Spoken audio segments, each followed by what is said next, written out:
মুষলধারে বৃষ্টি নেমেছে, একদম ঝুম বৃষ্টি যাকে বলে সেই ঝুম বৃষ্টি পড়ছে।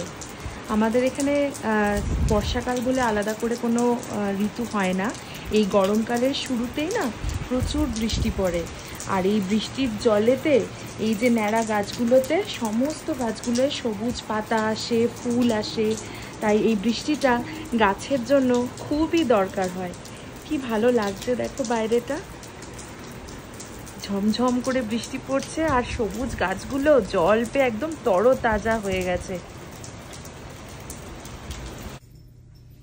পুটু তো এত ছোট, তাই ওকে বৃষ্টিতে বের করতে পারবো না, তাই ঘরেতে থেকেই এই বৃষ্টি দেখাচ্ছি ওকে।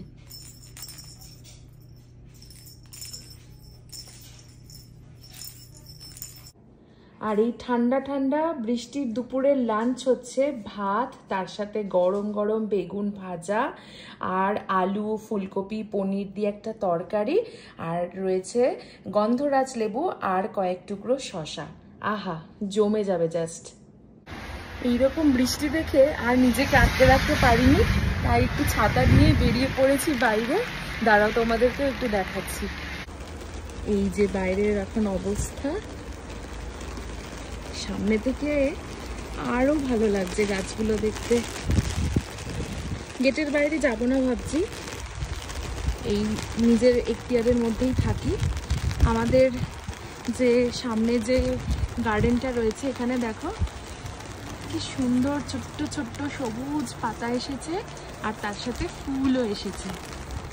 আশা করছি আর কিছুদিনের মধ্যেই বৃষ্টির জল পড়ে আরো ভরে যাবে গাছটা। আর নিচেতেও গাছগুলো বেশ সবুজ হয়ে গেছে। এই যে বাইরের ঘাসগুলো দেখো কি ভালো লাগছে। এই দিকটা হচ্ছে বাড়ির পেছন দিকে যাওয়ার রাস্তা। এখানেও দেখো এই দুটো গাছ রয়েছে, এখানেও বেশ সুন্দর সবুজ কচি কচি পাতা ধরেছে। ক্যানাডা দেশে মূলত 4টে ঋতু দেখা যায়, সেটা হচ্ছে স্প্রিং, বসন্ত, সামার, গ্রীষ্ম, আর তারপর হচ্ছে ফল বা অটাম যেটা বলে শরৎকাল, আর একটা হচ্ছে তোমার উইন্টার। তো সব থেকে বড় সিজন উইন্টার, শীতকাল। তো ভ্যানকুভার শহরে কিন্তু প্রচুর বৃষ্টি হয়। মূলত ভ্যানকুভার শহরে নভেম্বর থেকে মার্চ মাস অবধি প্রচুর বৃষ্টি হয়। আর আমরা যে শহরে আছি ক্যালগারিতে বৃষ্টিটা এই গ্রীষ্মের শুরুতেই হয়।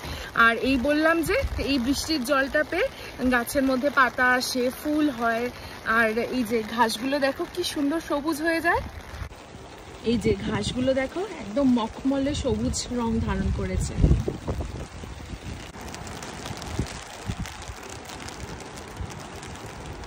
অনেক দিন পর এরকম ঝুম বৃষ্টিতে বেরিয়েছি, নিজেকে আর আটকাতে পারলাম না, তাই বেরিয়েই পড়লাম। ভালোই লাগছে হাঁটতে, তবে মায়ের কাছে এবার বকা খাবো, তাই চলে যাব ঘরে। তো দেখা হচ্ছে তোমাদের সাথে আবার একটা নতুন ভিডিওতে। আজকের মতো টাটা।